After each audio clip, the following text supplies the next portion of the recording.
Praise the lord. చేరి వచ్చిన మీకు అందరికీ ప్రభు యేసుక్రీస్తు నామమున శుభాలు తెలియచేయుచున్నాను.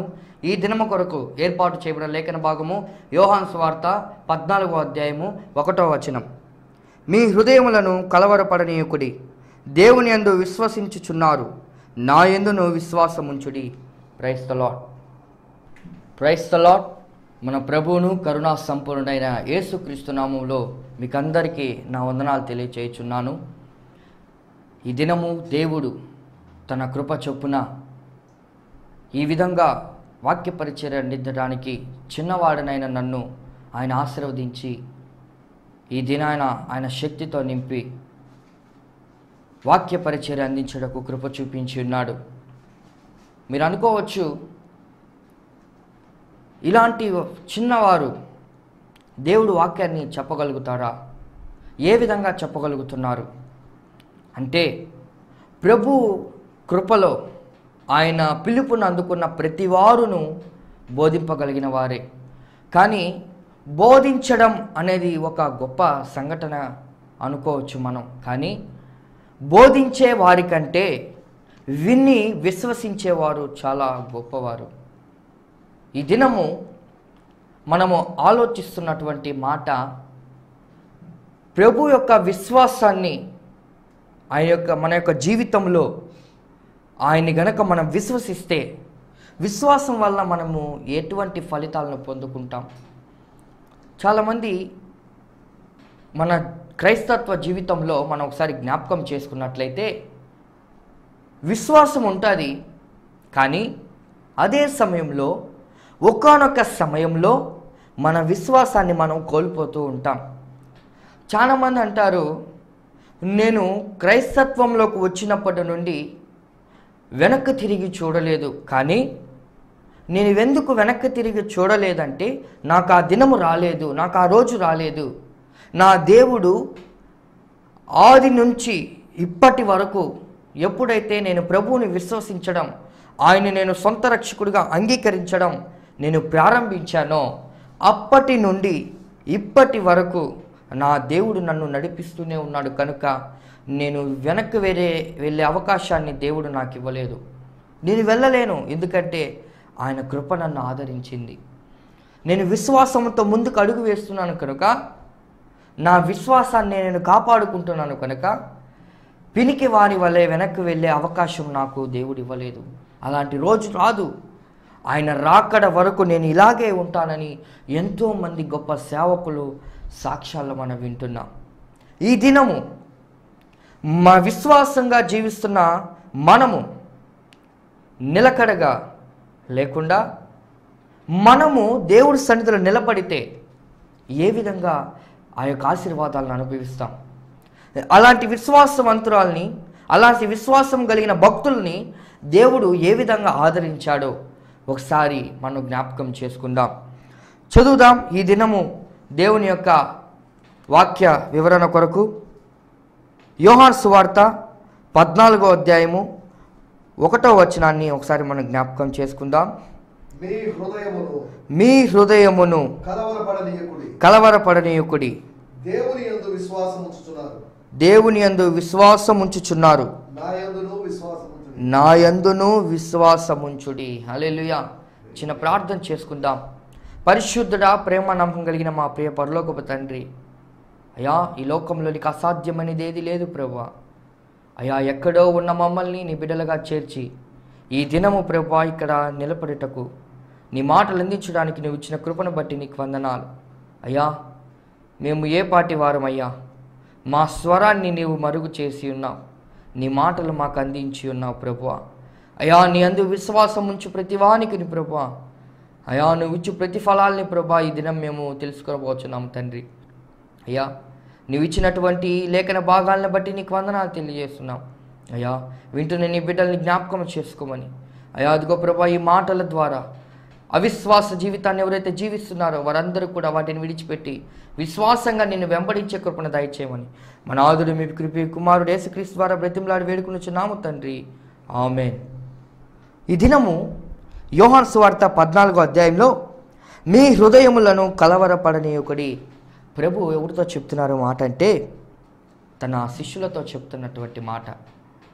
ఎందుకు వాళ్ళు కలవరపడిపోతున్నారు అంటే, ప్రభు వెళ్ళిపోతున్నాడే, తరువాత మమ్మల్ని నడిపించే నాయకుడు లేరే, మా యొక్క వేదనని తీసివేసేవారు లేరే, మమ్మల్ని ఆదరించేవారు లేరే, మా కన్నీరు తుడిచేవారు లేరే అని చెప్పి హృదయంలో కలవరపడిపోతున్న వారితో ప్రభు అంటున్నాడు, మీ హృదయములను కలవరపడనీయొద్దు.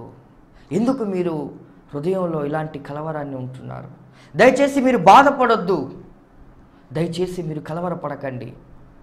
మీరు తండ్రిని విశ్వసించున్నారు, నా యందు కూడా మీరు విశ్వాసం ఉంచండి. విశ్వాసం ఉంచుతాం, కానీ విశ్వాసం ఉంచిన మనము ఏమి పొందుకుంటాం? విశ్వాస జీవితంలో మనము, అవును అయ్యా నేను దేవుని విశ్వసిస్తున్నాను కదా, దేవుని నామాన్ని నేను ఆరాధిస్తున్నాను కదా, నేను మానక మందిరానికి వెళ్తున్నాను కదా, నేను మానక ప్రార్థిస్తున్నాను కదా, నేను మానక 3 గంటలకు లేచి నేను ప్రార్థిస్తున్నాను కదా. చాలామంది అంటారు, బ్రదర్ ఏంటి మీ కళ్ళు ఎర్రగా కందిపోయి ఉన్నాయి, ఏంటి మీరు ఇట్లా నిరుత్సాహపడిపోయినారంటే, బ్రదర్ నేను 3 గంటలకు లేచి ప్రార్థిస్తున్నా అని చెప్తూ ఉంటారు. చూడండి, మనము దేవుని వాక్యం సెలవిస్తుంది, కుడి చేత్తో చేసే పని ఎడమ చేతికి తెలియకూడదు, రహస్యమందు చూచుచున్న నీ తండ్రి నిన్ను చూచినట్లుగా నువ్వు ప్రార్థన చేయాలి. ఈరోజు నువ్వు ప్రార్థన పరుడవని లోకమంతటికి తెలియచేయడానికి నువ్వు ప్రార్థిస్తున్నావంటే ఆ ప్రార్థన వ్యర్థం, అది విశ్వాస ప్రార్థన కాదు. అది నువ్వు ప్రార్థిస్తున్నావా లేదా నీ ప్రభు వింటే చాలు. నీ యొక్క ప్రశ్నకు సమాధానం ఇవ్వాల్సింది మన ప్రభువే. అయ్యా నా స్థితి ఇది, నా పరిస్థితి ఇది, ఈ విధంగా ఉంది అని నువ్వు ప్రార్థించినప్పుడు వెనువెంటనే ప్రత్యుత్తరం ఇచ్చే దేవుడు మన దేవుడు. లోకస్తులు మనల్ని మెచ్చుకోవాలనో, మనకు ఘనత రావాలనో, వారి యందు మనము వారికి ఇవన్నీ చెప్తే వారు మనకు సహాయం చేయరు, మనకు కావలసిన ఆశీర్వాదాలు మనకు రావు. విశ్వాసం ఉంచిన ప్రతి వారు ఏం చేస్తారంటే, నేను దేవుని యందు ఉన్నాను, దేవుడు నా యందు ఉన్నాడు అని మనం ప్రార్థించాలి. ఈరోజు నువ్వు చేస్తున్న కార్యాలన్నీ ప్రభు చూస్తున్నాడు కనుక మనం దేవుని మీదే గురి ఉంచాలి. ఈ దినం దేవుడు తన శిష్యులతో అంటాడు, మీరు మీ హృదయాన్ని కలవరపడనీయొద్దు, మీ కొరకు నేను ఒక ఆదరణకర్తను పంపిస్తాను. నేను ఇక్కడ ఉండడానికంటే ఆయన మీ మధ్యలో ఉండుట మంచిది. నేను ఇక్కడ ఉంటే ఆదరణకర్త మీ మధ్యకి రాడు. సరే వెళ్ళిపోయి ఉంటాడు, కానీ ఆదరణకర్త పరిశుద్ధాత్మ దేవుడు మన మధ్యకు వచ్చి అపోస్తల కార్యాల్లో మనం చూస్తూ ఉన్నాం ఏ విధంగా వారిని బలపరిచి ఉన్నది. అయితే విశ్వసిస్తే ఏం చేస్తాడు దేవుడు? విశ్వాసం వలన ఏమి కలుగుతుంది? ఈరోజు నేను విశ్వసించాను, నాకేం కలిగింది అంటే, నువ్వు అనుకోవచ్చు మనకు బంగారు నాణ్యాలు లేకపోయినా, ఆస్తిపాస్తులు లేకపోయినా, పెద్ద పెద్ద వాహనాలు లేకపోయినా ఈరోజు మనము బ్రతికి ఉన్నామంటే మనం విశ్వాస జీవితంలో దేవుడు మనకిచ్చినటువంటి కృప. హల్లెలూయా. ఈరోజు మనము బ్రతుకుతున్నామంటే అది దేవుడు మనల్ని ప్రేమించాడు కనుక మరో దినాన్ని మనం చూచుకున్నాం.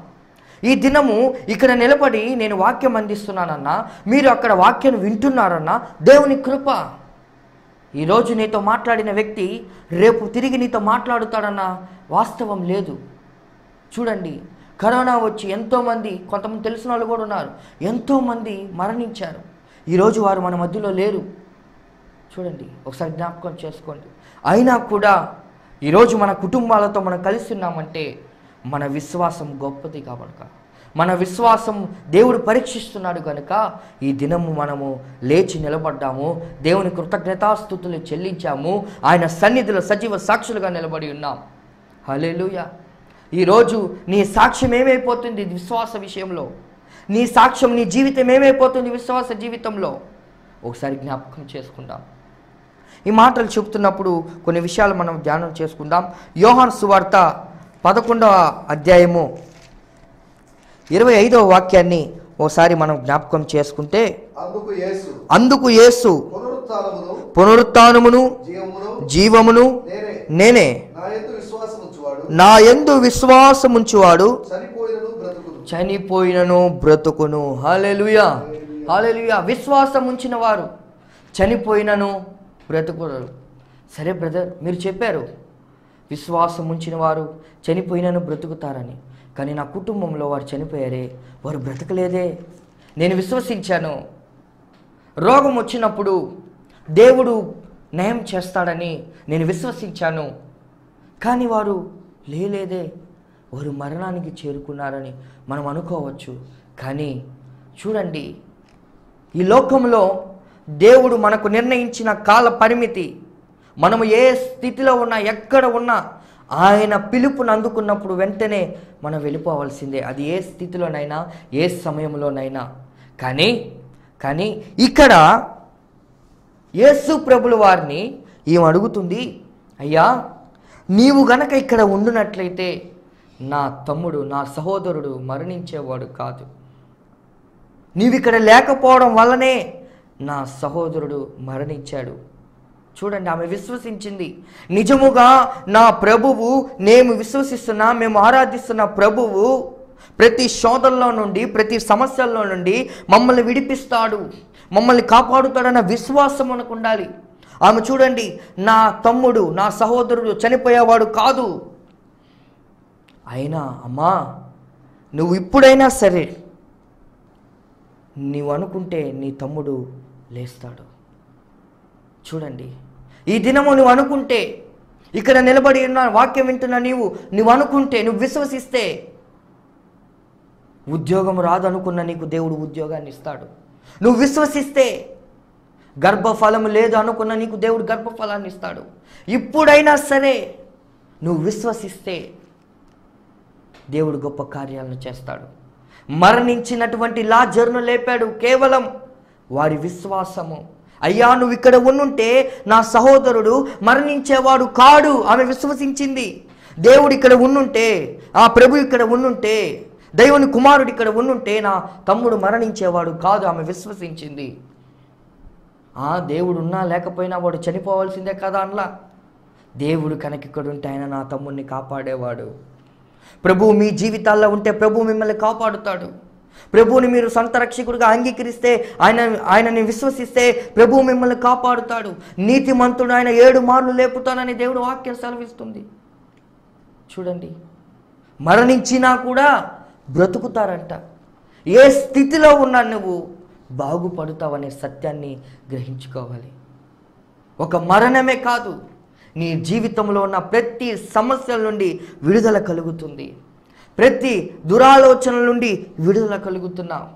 ఈ దినము చాలామంది ఒంటరిగా ఉన్నాడంటే వాళ్ళ ఆలోచనలు ఏమైపోతున్నాయో ఒకసారి జ్ఞాపకం చేసుకుంటే, విశ్వాసమందు నిలబడిన నీవు, దేవుని సన్నిధిలో నిలబడిన నీవు విశ్వాసం ఉంచి, నేను ఎక్కడికి వెళ్ళినా నా మనస్సు మారదు, నా ఆలోచనలు మారదు. ఎందుకంటే నా మనస్సు నిండా, నా ఆలోచన నిండా నేను క్రీస్తుని నింపుకున్నాను కనుక. హల్లెలూయా. నువ్వు క్రీస్తుని నింపుకోవాలి, నీ హృదయంలో నింపుకోవాలి, నీ మనస్సులో నింపుకోవాలి. నీ ఆలోచనలంతా క్రీస్తే ఉన్నప్పుడు నీకు వేరే దురాలోచనలు రావు. చూడండి, ఆమె విశ్వసించింది. అయ్యా నువ్వు ఇక్కడ ఉండుంటే నా సహోదరుడు మరణించేవాడు కాదు. మీరు అనాలి, మీరు ఆలోచించాలి, మీరు ప్రార్థించాలి, ప్రభువా నీ హస్తము నా కుటుంబాన్ని కాచిందయ్యా. మనల్ని దేవుడు మర్చిపోడండి, మనమే దేవుణ్ణి మర్చిపోయి వెళ్ళిపోతున్నాం. మనం ప్రార్థించిన వెంటనే సమాధానము దొరకలేదని మనం ఏం చేస్తున్నామంటే వెనకడుగు వేసేస్తూ ఉన్నాం. కానీ ఆ వెనకడుగు వేళ పరిగెత్తు ఆయన వెంబడించింది. ఆయన వస్తున్నాడని తెలుసుకొని ఆయన ఎదుర్కొనింది. అయ్యా నీవు గనక ఇక్కడ ఉండుంటే నా తమ్ముడు బ్రతుకుండేవాడు, చనిపోయేవాడు కాదు. ఈ దినము మనం కూడా ఆలోచించాలి.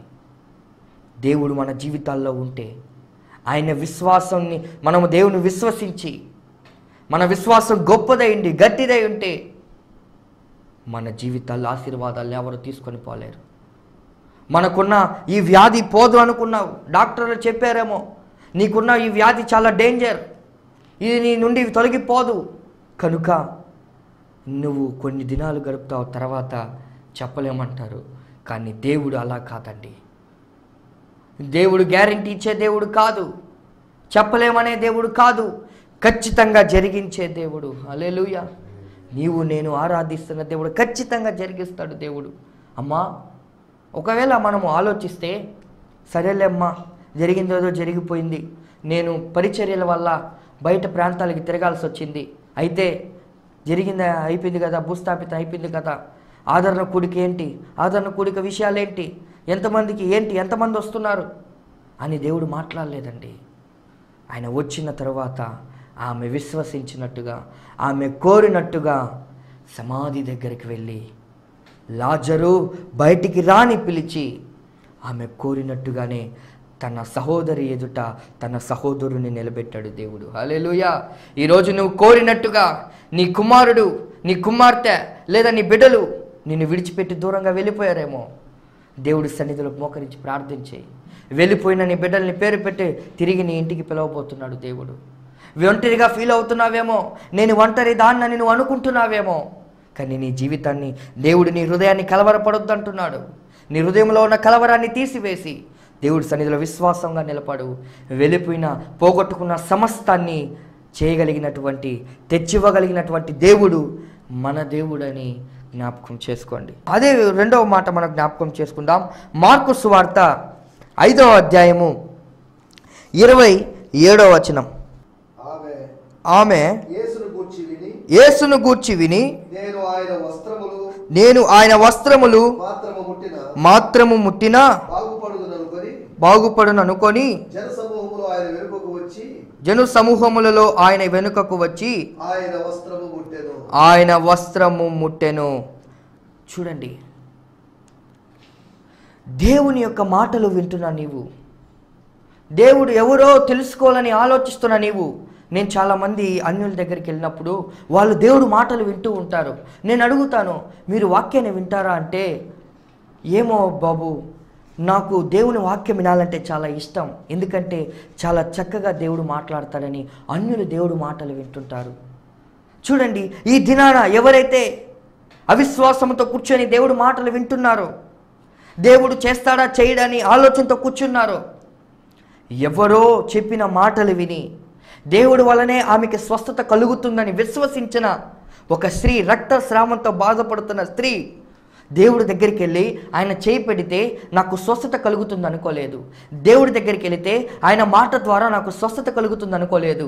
దేవుని దగ్గరికి వెళ్ళి ఆయన అంగి, చూడు, ఆయన వస్త్రపు అంగిని ముట్టికినా చాలు నాకు స్వస్థత కలుగుతుందని ఆమె విశ్వసించింది. ఈరోజు టీవీ దగ్గర కూర్చుంటే, ఈ టీవీలో ఉంటున్న ప్రార్థన వింటే నాకు స్వస్థత కలుగుతుందని విశ్వాసముతో దైవజనులు చేసే ప్రార్థన విని నువ్వు ఆలకిస్తున్నావేమో, దైవజనుల ప్రార్థన చెవి ఎగ్గుతున్నావేమో. అయ్యా, టీవీలో ఉన్నటువంటి దైవజనులు నా కొరకు ప్రార్థిస్తున్నారు, వారు ప్రార్థించినట్టుగా నాకు అవునుగాక అని నువ్వు విశ్వాసముతో కూర్చొని ప్రార్థిస్తున్నావేమో. నీ విశ్వాసమే నిన్ను స్వస్థపరచుబడునుగాక, నీ విశ్వాసమే నిన్ను ఆదుకొనుగాక. చూడండి, ఆమె ఎప్పుడైతే యేసు ప్రభు యొక్క వస్త్రమును ముట్టిందో వెంటనే ఆమె రక్తధార కట్టెను గనుక తన శరీరములోని ఆ బాధ నివారణ అయినదని గ్రహించుకొనెను. హల్లెలూయా.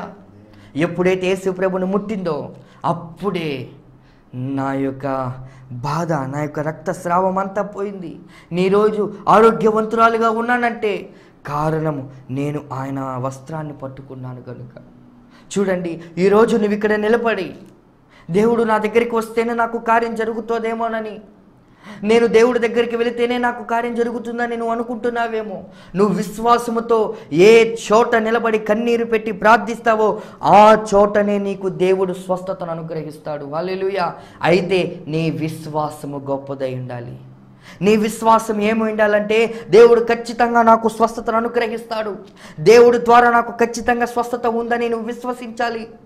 విశ్వాసము లేకుండా దేవునికి ఇష్టలై ఉండట అసాధ్యము. ఈరోజు నీవు విశ్వసిస్తున్నావేమో, ఖచ్చితంగా దేవుడు నీకు కార్యం జరిగిస్తాడు. ఆమె అనుకునింది, నేను దేవుడు దగ్గరికి వెళ్ళి ఆయన వస్త్రపు అంచు ముట్టినా చాలు నాకు స్వస్థత కలుగుతుందని విశ్వసించింది. కనుక ఈ దినము దేవుడి దగ్గర ఉన్న నీవు కూడా విశ్వసించు. ఇక్కడ నిలబడి ప్రార్థన చేస్తే దేవుడు నాకు స్వస్థతను అందిస్తాడు. ఇక్కడ నిలబడి ప్రార్థన చేస్తే దేవుడు నా మొర ఆలకించి వెనువెంటనే నాకు సహాయం చేస్తాడు. అట్టి విశ్వాసములో, అట్టి కృపలో మనల్ని దేవుడు నిలుపునుగాక. ఆమేన్. హల్లెలూయా. దేవునికి స్తోత్రం. హల్లెలూయా, హల్లెలూయా. ఇప్పటి వరకు మనం దేవుని వాక్యాన్ని విన్నాం. ఎవరైనా దైవజనులైనటువంటి బ్రదర్ షాలెం రాజు గారు యోహాను సువార్త 14వ అధ్యాయము 1వ వచనం నుంచి మనకు కొన్ని మాటలు జ్ఞాపకం చేశారు. వాటన్నిటిని బట్టి నేను ప్రభు నామాన్ని మహిమపరుస్తున్నాను. సమయం కొద్దిగా ఉంది కనుక నేను ఆ మాటని మీకు జ్ఞాపకం చేసి చిన్న ప్రార్థన చేసి ముగిస్తాను. యోహాను సువార్త 14:1 మీ హృదయమును కలవరపడనీయకుడి, దేవుని యందు విశ్వాసం ఉంచుతున్నారు, నా యందును విశ్వాసం ఉంచండి.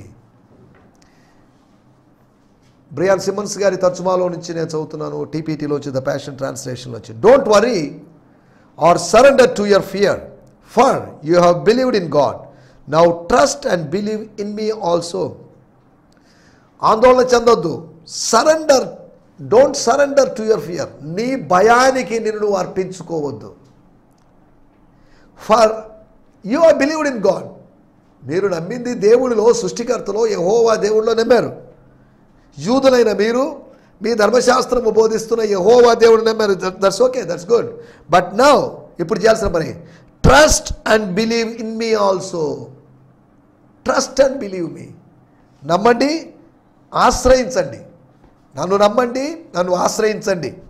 మనం ఆలోచిస్తున్నట్టు విషయాలు. ప్రభువునందు విశ్వాసం ఉంచాలి. గత ఎపిసోడ్లో షాలేం రాజు గారు ప్రభు నామములో శక్తిని గురించి తెలియజేశారు. ఇప్పుడు విశ్వాసం ద్వారా కలిగేటువంటి ఆశీర్వాదాలు, ద బెనిఫిట్స్ ఆఫ్ ఫెయిత్. అలాగే వాడుక భాషలో కూడా నేను చదువుతున్నాను, దయచేసి మీరు చూడాల్సిందిగా కోరుతున్నాను.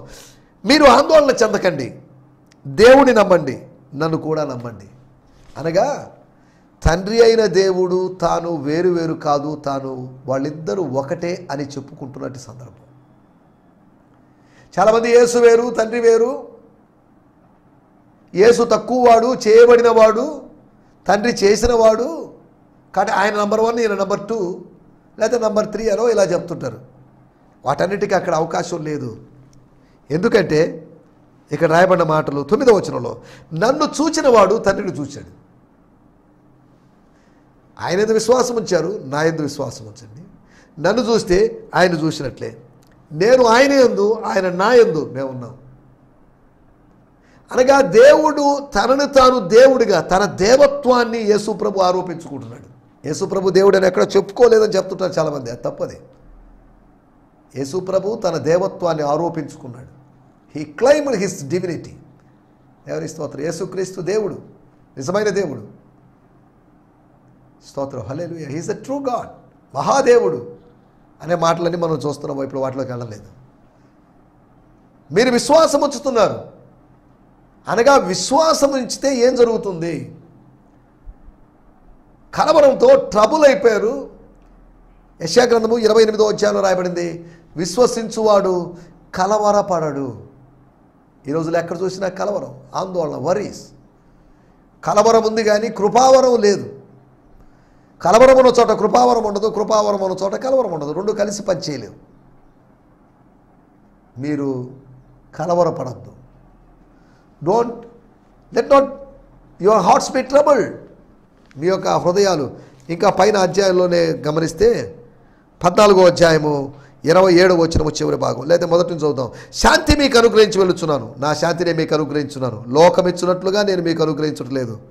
మీ హృదయమును కలవరపడనీయకుడి, వెరువనీయకుడి. దేవుని స్తోత్రం. హల్లెలూయా. నేను ఒకటి అక్కడికి వెళ్తున్నాను, రెండోది నేను అనుగ్రహిస్తున్నాను. నేను తండ్రి దగ్గరికి వెళ్తున్నాను కాబట్టి విశ్వసించండి. ఇంకా మనం ఇదే అధ్యాయంలో గమనిస్తే అసలు ఎందుకు నమ్మాలి యేసుని? నమ్మడానికి కారణం ఏంటి? యేసు లేడని కొంతమంది అంటున్నారు. యేసు లేకపోవడం ఏంటి? యేసు ఉన్నాడు కాబట్టి యేసుని గురించిన స్టోరీ సువార్తల్లో రాయబడిన సువార్తలు కల్పితాలని, యేసు లేడు అని. కానీ యేసు ఉన్నాడు, యేసు ఉనికి వాస్తవం అనేటువంటి ఆధారాలు మొదటి శతాబ్దంలో మనకు బోర్డు కనిపిస్తాయి. ఇప్పుడు వాటిలోకి వెళ్ళలేదు. స్తోత్రం.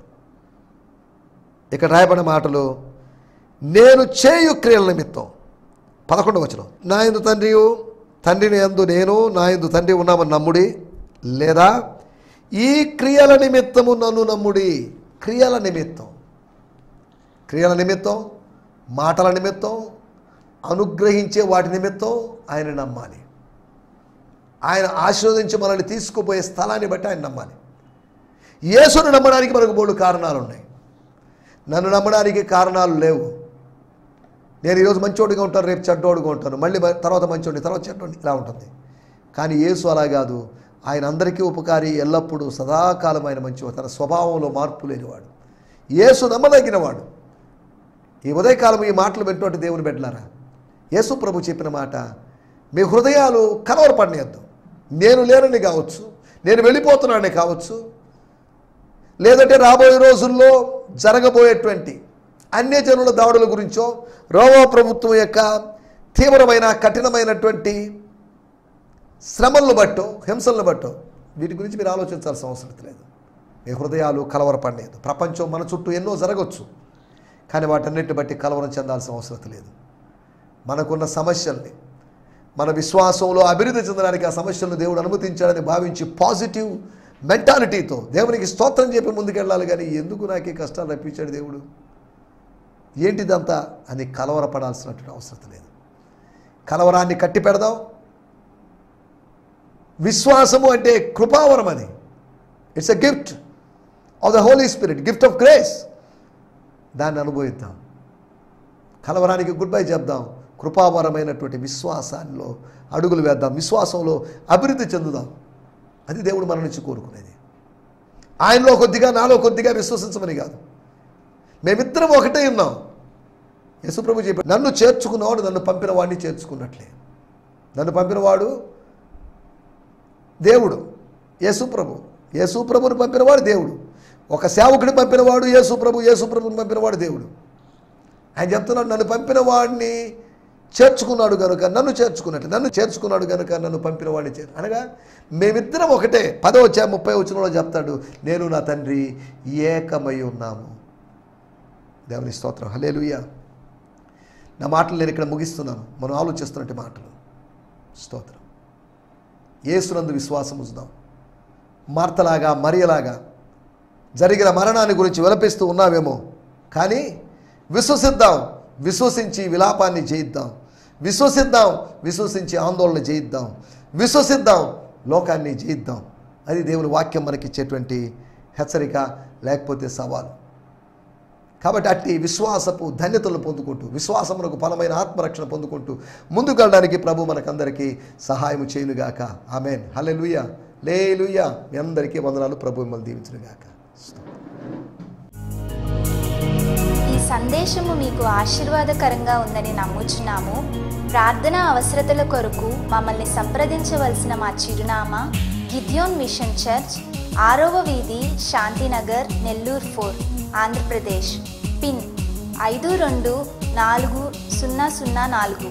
మా ఫోన్ నంబర్లు 7036443613 మరి ఒక నంబర్ 9392293010.